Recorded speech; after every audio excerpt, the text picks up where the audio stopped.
बिस्मिल्लाहिर्रहमानिर्रहीम। अस्सलामु अलैकुम। मेरा नाम नीलम है। ये उस वक्त की बात है जब मेरे अब्बू वफात पा चुके थे और मैं अपनी माँ के साथ जिंदगी बसर कर रही थी।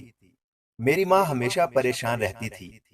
परेशानी की वजह यह नहीं थी कि हम कोई गरीब या हमारी जमीन जायदाद नहीं थी, बल्कि परेशानी की वजह यह थी कि मेरा कहीं भी रिश्ता नहीं हो रहा था। जो कोई भी मुझे देखने आता तो मेरी ज्यादा उम्र होने की वजह से और रंग सांवला होने की वजह से बगैर कुछ कहे चला जाता था। मेरी माँ ने तो कई रिश्ते करवाने वाली औरतों को भी बोला था कि अगर कोई मेरी बेटी का रिश्ता करवाएगी, मैं उसे मुंह मांगी रकम भी अदा करूंगी। फिर एक दिन मेरी माँ और मैं सहन में बैठे हुए थे कि इतनी देर में पड़ोस वाली एक औरत हमारे घर आई और मेरी माँ के साथ बातें करने लगी। वो बातों ही बातों में कहने लगी कि आपने अभी तक अपनी बेटी का रिश्ता क्यों नहीं किया।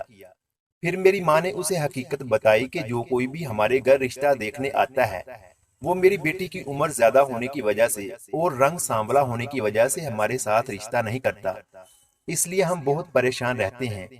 मेरी परेशानी सिर्फ यही है कि मेरी बेटी का रिश्ता कहीं अच्छे से घर में हो जाए।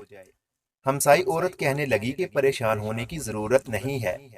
मैं आपको एक ऐसे बाबा जी के पास लेकर जाऊंगी जिसके तावीज से आपकी बेटी का बहुत जल्द रिश्ता हो जाएगा और अच्छे से घर में होगा, और अब तुम्हें परेशान होने की जरूरत नहीं है।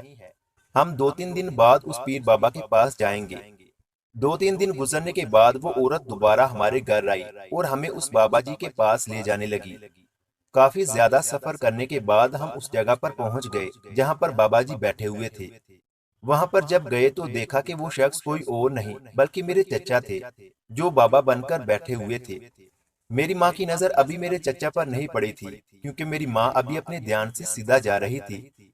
जब मेरी माँ ने देखा कि वहां पर बाबा बनकर मेरे चचा बैठे हुए थे, मेरी माँ देखते ही परेशान हो गई कि ये माजरा क्या है, आखिर इसकी वजह क्या हो सकती है। फिर मेरी माँ मेरे चचा से सवाल करने लगी कि आप यहाँ क्या कर रहे हैं।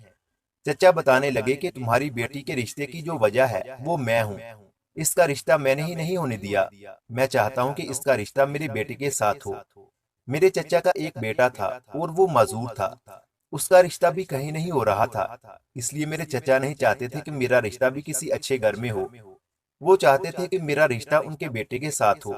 ये सुनते ही मेरी माँ ने मेरे चचा को खूब बातें सुनाई।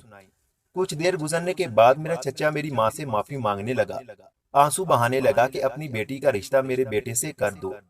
मुझे चचा की ये हालत देखकर उन पर तरस आ गया था, और चूंकि मेरी उम्र भी काफी ज्यादा हो चुकी थी और रंगत भी काली थी, इसलिए मैंने चचा से हामी भर ली कि वो अपनी बेटी की बारात लेकर आ जाएं। मैं इस रिश्ते के लिए राजी हूँ। मेरे चचा का बेटा माजूर था, लेकिन वो बहुत खूबसूरत था। फिर मेरी शादी मेरे उसी चचा के बेटे के साथ हो गई और हम हंसी खुशी जिंदगी गुजारने लगे। मजीद इस तरह की अच्छी अच्छी कहानियाँ सुनने के लिए हमारे YouTube चैनल इल्मी रूम को सब्सक्राइब लाजमी करें। मिलते हैं अगली वीडियो में।